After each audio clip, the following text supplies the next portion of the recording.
Joining us now to discuss the suspension, Florida State Rep.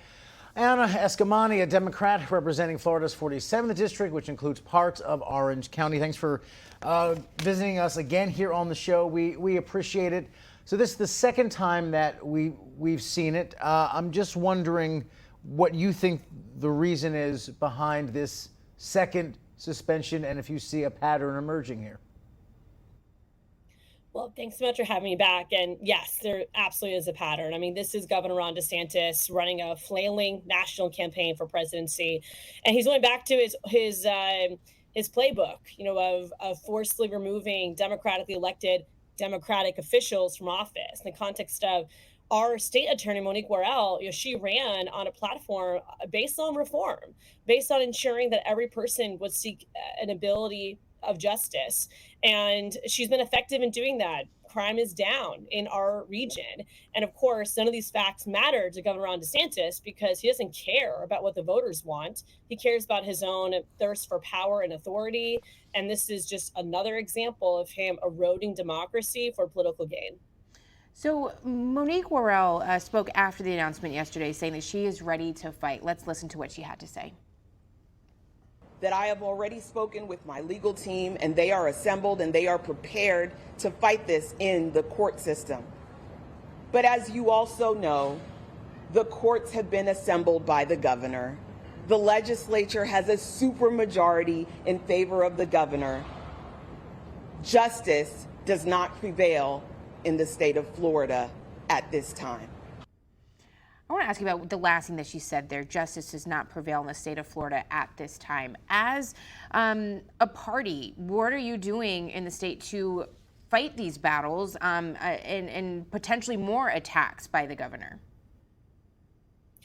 Well, Monique is absolutely correct. There's been a consolidation of power by the Republican Party where we don't have checks and balances anymore between the executive branch, the judicial branch, let alone the legislative branch. So from a political perspective, we're on the ground organizing and focused on winning elections. In fact, we have another special election in my region of the state where we have the opportunity to flip a legislative House seat from red to blue, and it's all hands on deck to do that. We've seen great momentum by putting abortion access on the ballot in 2024.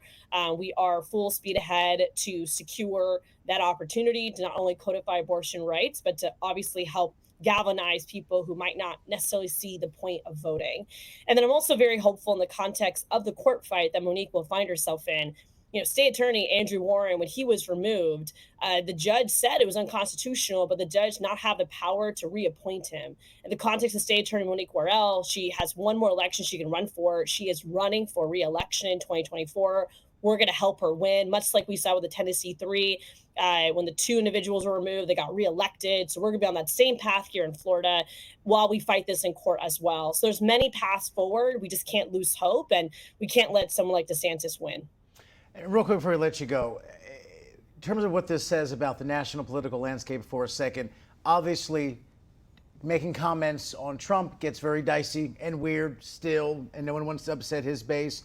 You saw what happened in Ohio and other states with abortion. They really don't want to focus on that because the country isn't with Republicans on that issue. So now are we back to Republicans for law and order? Is that the real message here? Because I think that's a winner. Yeah, that's a great question. I mean, polling was telling us that even the war on woke that Republicans are having is not appealing even to their voter base. So yes, I mean, I do think this is an attempt by DeSantis to appeal to that voter base. But again, to remove someone from office under the guise of law and order is incredibly lawless, and I'm very hopeful the voters will see through that. All right, Anna Eskamani, Florida State House Representative. Thanks for joining us. We appreciate your time. Lindsay? Thank you.